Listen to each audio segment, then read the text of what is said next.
Hi everybody, thanks for tuning in. So today we're going to go over a crack repair in quartz, and through this process we're going to use three different phases basically, which would be an extreme example of phase polishing quartz.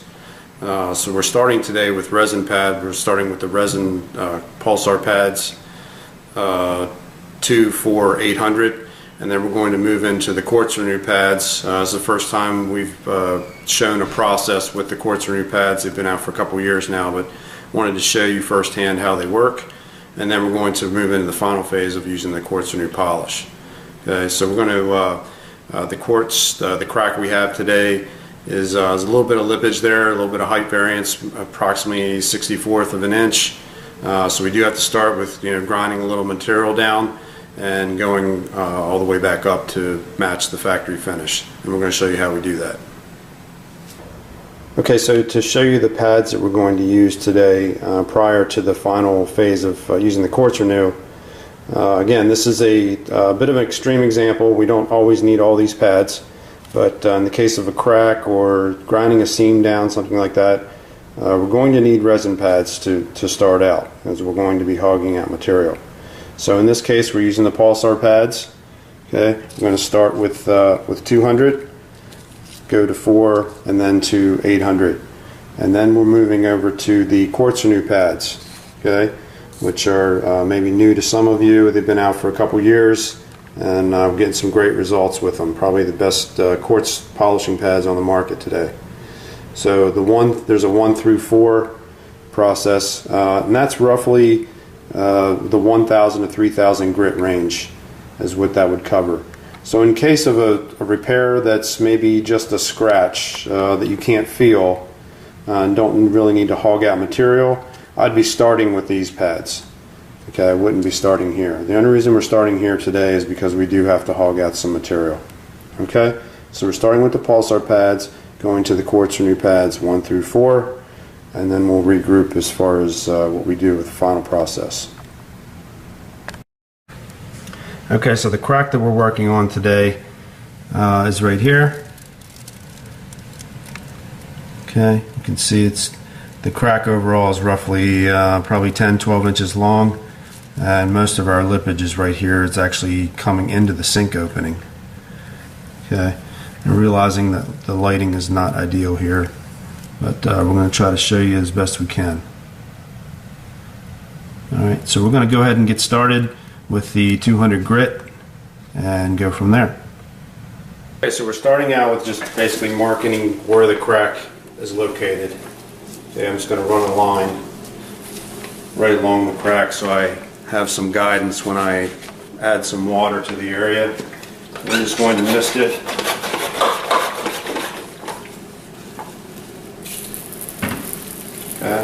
Always want to make sure that there's plenty of water there. As soon as the pad starts to grab or squeak, you're getting too dry, and you want to make sure that you stop and add more water at that point. So I'm using the same the Metabo polisher. My RPMs are all the way down, okay, to 1, which on this machine is 700 RPMs. The slower I go basically means that my water will not evaporate as quickly, which is key here because I don't have a water feed.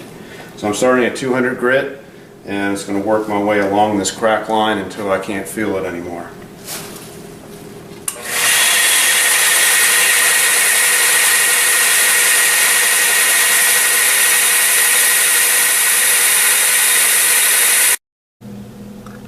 Okay, so I finished my 200 grit. Basically polished this area down until you can't feel the crack line, and crack line's actually hard to detect at this point now, you can see. Alright, but you see, it's obviously we got a fair amount of hazing now from our 200 grit process, and now basically just need to work our way back up to make this repair area match our factory finish. Okay, so you can see from that angle now our hazy area from the 200 grit. We're now moving to the 400 grit pulsar pad. Everything's the same process. You can notice I have my area marked off just beyond my hazy area, so when I do put water down, I'm not working blind. I know exactly where my edge is, and I'm not making my repair area too big.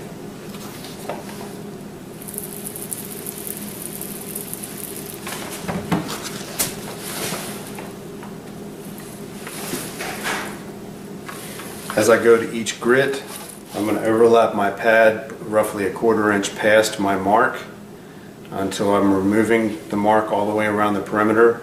And during each grit, I'm going to go front to back, side to side, and that's when I change my grit.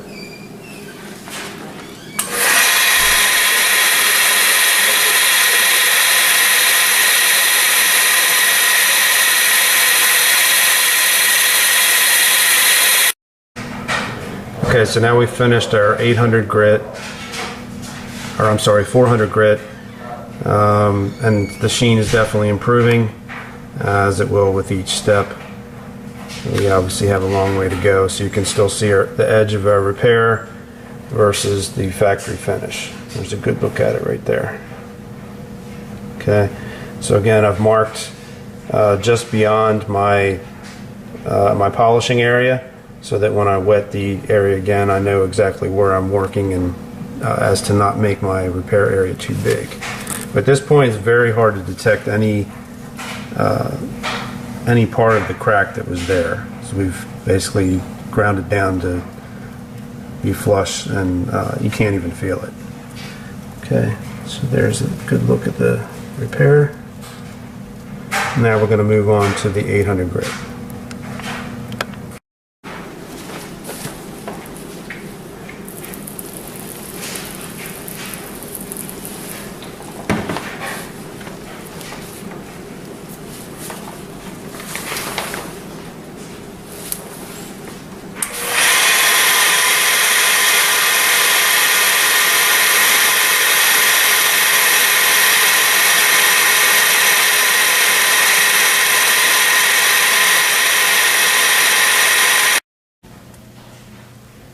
So this is the results after the 800 pulsar pad, and you can see our sheen is definitely increasing quite a bit, and we're getting very close now.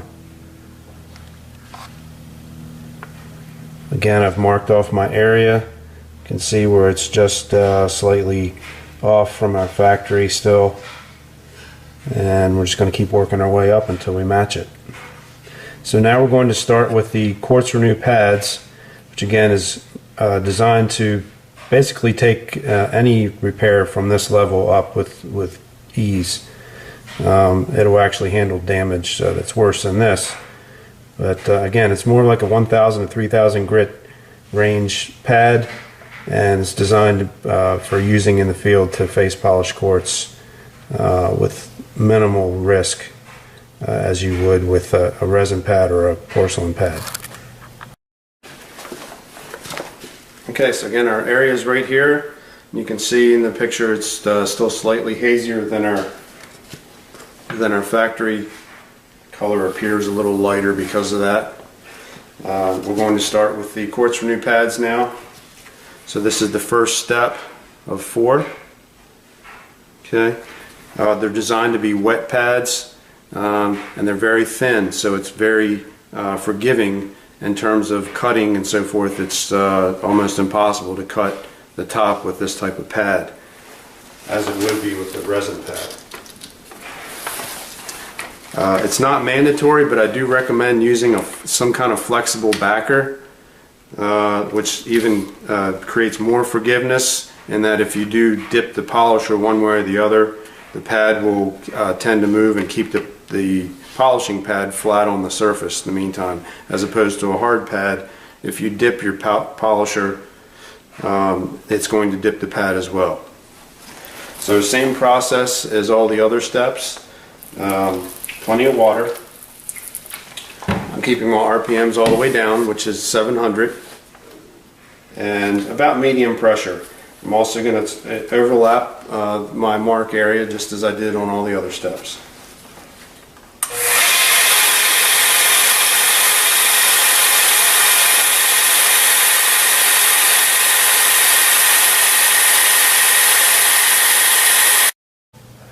Okay, we finished our first step with using the Quartz Renew pads, and as you may notice from the last frame, while our sheen is may actually be slightly lower now, the Quartz Renew pads have a finer scratch pattern, so it's an important step in the transition. But one thing you may notice for sure is that we were more of a glassy finish in the last frame, and now we're starting to get more of our texture back, which is key to restoring the factory finish, especially with a color like this, because the texture, the snakeskin texture, is more prominent than, say, a fine grain like a solid color. Okay, so we're introducing our texture back in, and now we're going to move on to the second step, the second pad, and our sheen will improve as we go along. Okay, so here's our second pad, the Quartz Renew, and same process as before.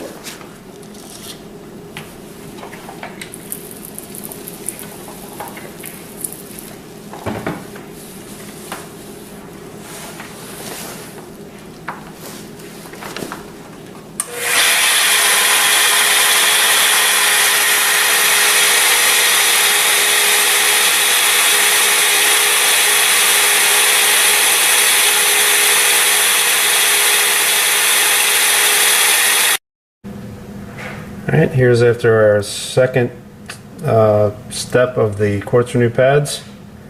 Okay, and you can see our sheen is increasing again, but now we have the texture. The texture is matching very well, as you can see across the repair area and the factory. In the reflection, you can see the texture is very consistent. Okay, so there's the third pad. Yellow pad, same process.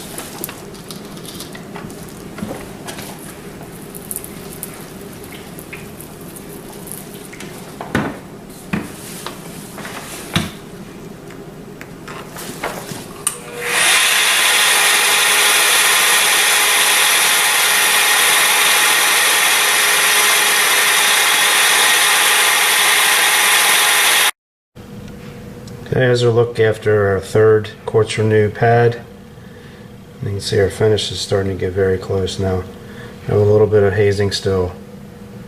We have one more pad to go, and then we're going to move into the Quartz Renew polish to match the factory finish. Okay, so there's a number 4 pad, the blue pad.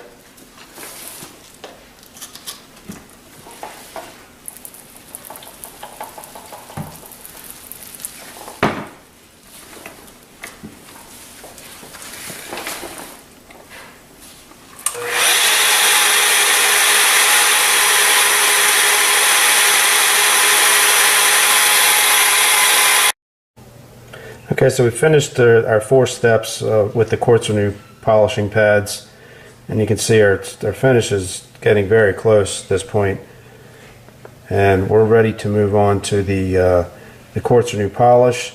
You can see towards the back end of our repair, for sure, there's still a little bit of hazing, and that's what the Quartz Renew polish is going to do. It's going to make up that difference that pads typically can't do. Take it from that slight bit of hazing to matching the factory finish. Okay, so just to recap what we did up to this point, we started with the resin pads, the pulsar pads, and the reason we used those in this case is because we had to take some material off. Okay, so whenever that's the case, whether it's a crack or polishing a seam or something like that, you must start with a pad like this.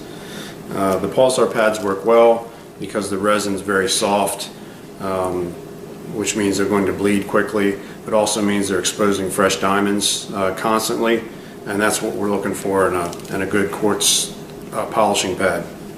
Then we moved into the Quartz Renew pads. These were designed for the majority of repairs that you would run into in the field, like light abrasions, scratches that you can't feel, things like that. 1,000 to 3,000 grit range. These are meant to use in the field with no water feed, and they're great because they're low risk. Okay, so we went from the pulsar pads to the Quartz Renew pads, and now we still have a little bit of hazing left, and we're going to finish that off with the Quartz Renew polish. And I know a lot of you have been using the polish out there. It's been around for about 4 years now, and had great success with it. But just to recap that, there's a 3-step process with the Quartz Renew. The first step, which is called the snakeskin revealer, that is designed for adding texture to the surface, and that's it. It is not intended to be a polish. In this case, when we used our Quartz Renew pads, as I mentioned earlier, it added texture back into it by itself. So we do not need the snakeskin revealer in this case, because we don't need to add texture. Now, there's 2 ways to get to the final finish line, so to speak, with a repair. You can finish the whole repair with just resin pads if you prefer. In that case, you would go to 1500 and then to the Quartz Renew polish, as opposed to using the Quartz Renew pads in between. When you take that route, however, you will end up with a more glassy finish, and your texture will not be there. So it's going to be almost like you're setting a piece of glass into the surface, and it will stand out for that reason. Now in that case, and this is going to be based on your assessment and the practice that you put in to feel out this product and where it can work for you. But in that case, when you have a glassy finish, you must start with the snakeskin revealer to put that texture back in before you go after the hazing that's there. In this case, like I said, we already have texture, so I'm skipping the first step. I'm going right to the second step, which is the resin polish, and then the final polish, and that'll be our final product. Okay, so put our resin polish down to start minimizing the hazing that's there. This will get us probably 95% to the finished product, and then we'll go on to the final polish phase. But the resin polish goes on with the green foam pad. Each step has its own applicator, so we're going to use the green foam. Everything else is the same. Our RPMs are going to be all the way down, and we're going to move slowly across the surface to let the product do its work.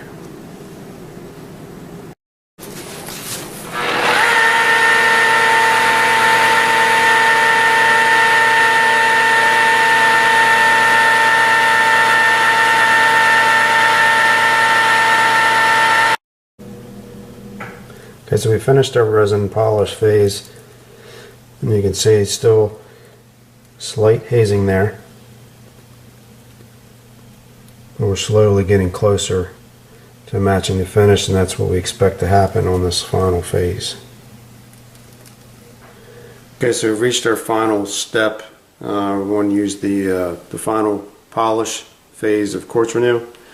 That goes on with the white foam pad.